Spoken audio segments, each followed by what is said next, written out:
Hello दोस्तों, मैं जिया बुकानी अपने यूट्यूब चैनलों में आप सबों का तहे दिल से स्वागत करता हूं। साथ ही आप सबों के लिए सलाम और नमस्ते पेश करता हूं। दोस्तों, हम बातें करेंगे कि कश्मीर क्या बोलता है। जैसा कि आप लोगों को मालूम है कि कश्मीर के अंदर में, जम्मू एंड कश्मीर के अंदर में इन दिनों दूसरे चरण का मतदान जारी है। प्रधानमंत्री जी ने खुले मन से कश्मीरियों का स्वागत किया है और उन्होंने बोला भी है कि आप ज़्यादा से ज़्यादा वोट करें। जितना ही वोट करेंगे उतना ही आपकी ज़िम्मेदारियाँ झलकेगी।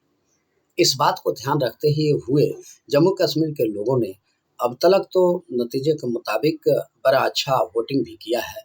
वैसे हम कश्मीर पर, जम्मू कश्मीर की समस्याओं पर, जम्मू कश्मीर पर नज़र डालते हैं तो हम पाते हैं कि बरसों से ही वहाँ की स्थिति अस्थिर रही है।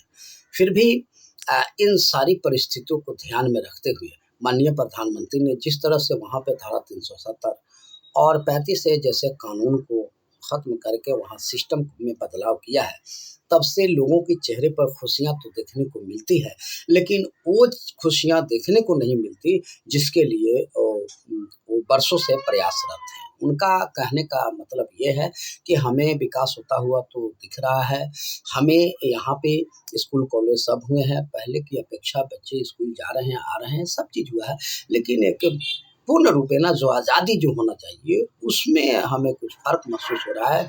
उतनी हम धड़ल्ले से कहीं चाहें वहाँ चले जाएँ, ऐसा नहीं होता है। जब बड़े-बड़े मंत्रियों का कार्यक्रम होता है या प्रोग्राम्स होता है तो 2 रोज़ पहले से समझिए तो पूरे इलाके को घेराबंदी में तब्दील कर दिया जाता है। पब्लिक को आने-जाने में काफ़ी परेशानी होती है। प्रधानमंत्री का जब प्रोग्राम होता है तब पूरी तरह से 2-3 रोज़ पहले से जम्मू कश्मीर को समझा जाए तो पूरी तरह से वहाँ पे सील कर दिया जाता है और इससे पब्लिक को बहुत परेशानियों का सामना करना पड़ रहा है। पब्लिक का कहना है कि 1989 से लेकर अब तक का जो एक घेरे के अंदर में रहने की जो स्थिति है वो बनी हुई है। हमें पूर्ण रूपेण जिस तरह से और राज्यों में खुले तौर से हम चलते हैं, वैसा हमें चलने की आज़ादी नहीं मिली है, जिसके लिए हम लालित हैं। रह गया सवाल, ये तो उनका सोच है, अच्छा है, लेकिन फिर भी चूँकि वहाँ टेररिस्ट की सिस्टम ज़्यादा है, बरसों से वहाँ टेररिस्ट लड़ते आ रहे हैं, हमारे आर्मी फ़ोर्स से लड़ते आ रहे हैं। तो ऐसी स्थिति में पूरी खुली आज़ादी इसलिए नहीं दिया जाता कि बहुत सारे मासूम लोग भी कहीं न कहीं धमाके में, कहीं न कहीं सेना द्वारा उग्रवादियों द्वारा की गई कार्रवाई में पब्लिक मर जाते हैं। तो उनकी सेफ्टी के लिए बहुत सारे पुलिस को, फ़ोर्स को वहाँ पे रखा गया है। आए दिन किसी तरह का सूचना मिलने के साथ ही व्हिसिल लगाकर रोडों पर लोगों को सूचित किया जाता है कि आप जगह को छोड़िए, एक जगह इकट्ठा मत होइए, आप कहीं न कहीं अपना जो शरणगाह है वहाँ जाके आप रुकिए। तो इससे वहाँ की पब्लिक ये समझता है कि मेरे ऊपर देखा जाए तो सरकार पूरी तरह से अभी हावी है, हमारी आज़ादी को एक गुलामी में तब्दील किया गया है। जबकि हकीकत ये है कि उनकी सेफ्टी के लिए, उनकी हिफाज़त के लिए ऐसा किया जाता है। खैर, ये तो मसला उनकी सोच की थी।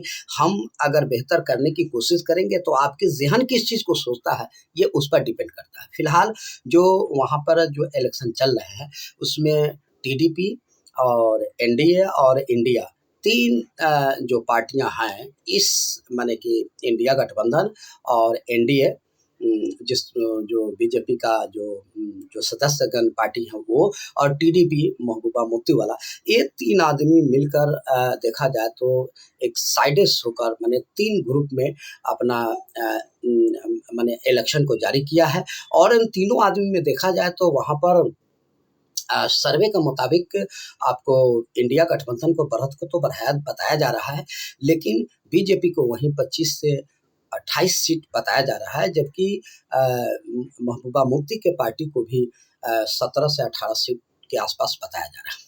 अगर नतीजा इससे कुछ थोड़ा बहुत भिन्न होने की संभावना है और वहाँ पर लगभग 38 से 37 सीटें आपको इंडिया गठबंधन को बताया जा रहा है।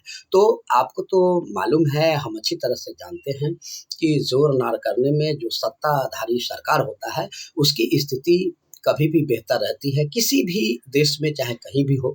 तो वैसी स्थिति में इस स्थिति में रिज़ल्ट अगर ऐसे भी आ रहा है, तो भी ऐसा उम्मीद है कि आपको एनडीए और एनडीए अपनी सरकार को बना लेने में टीडीपी के साथ मिलकर ये सक्षम हो सकते हैं। फिलहाल इसकी संभावना उतना ही है जितना ये भी संभावना है कि इंडिया गठबंधन भी अपनी सरकार जम्मू कश्मीर में बना सकती है।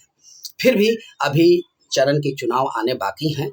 अभी तो फिलहाल ये कयास है, लेकिन देखा जाए तो पहले की अपेक्षा में बीजेपी की स्थिति जे.एंड.के में, जम्मू कश्मीर में बहुत बेहतर हुई है और संभावना भी है कि अभी पूरी जब तक इलेक्शन खत्म नहीं हो जाता है तब तक ये पूरी तरह से कयास लगाना बड़ा मुश्किल है। लेकिन जनता का ये कहना है कि हमें परेशानियों का सामना करना पड़ता है, हम खुले तौर से कहीं घूम नहीं सकते, हम चल नहीं सकते। इस पाबंदी को खत्म करके हमें थोड़ा सा और फ्री करना ज़रूरी है। फिलहाल वहाँ की स्थिति ये है कि एनडीए की सरकार होगी या इंडिया गठबंधन की सरकार होगी, ये 50-50 चांस में लग रहा है। फिलहाल हम आप लोगों से विदा लेंगे। इलेक्शन के बाद जैसे ही इलेक्शन समाप्त होगी फिर आपसे हम शामिल होंगे और इस शेर के साथ हम जाएंगे कि जहाँ पानी की उम्मीदें फरिश्ते छोड़ देते हैं, जहाँ पानी की उम्मीदें फरिश्ते छोड़ देते हैं, खुदा वाले उसी शहर में अपने बच्चे छोड़ देते हैं। जहाँ पानी की उम्मीदें फरिश्ते छोड़ देते हैं, खुदा वाले उसी शहर में अपने बच्चे छोड़ देते हैं। हम उस मौसम में